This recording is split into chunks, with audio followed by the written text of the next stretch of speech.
வணக்கம். நான் மலையாண்டி ஜினோகரன் கதைக்கிறேன்.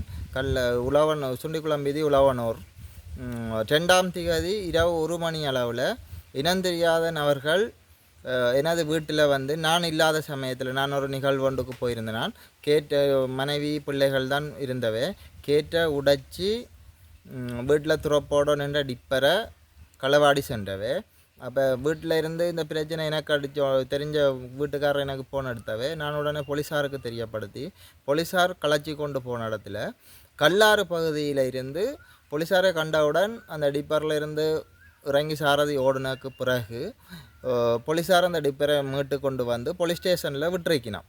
அப்போ அந்த கண்ணாடியெல்லாம் உடப்பட்டிருக்கு. டிப்பரில் கண்ணாடி உடப்பட்டிருக்குது. 2 சைட் மக்காட்டுகள் கதவுகள் எல்லாம் நெளிப்பட்டிருக்குது.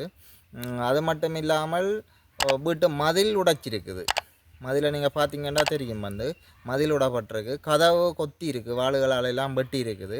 அப்போ எனக்கு இங்கே இருக்கவே எனக்கு ஒரு அச்சுறுத்தலாக இருக்குது. எனக்கு இந்த உயிருக்கு இந்த நேரத்தில் என்னென்று தெரியாத அளவுக்கு இருக்குது. ஏன் இப்படி செய்தவே என்னென்று சொல்கிறது எனக்கு தெரியாமல் இருக்குது.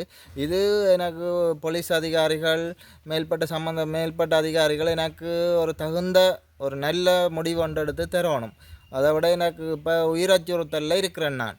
இதுக்கு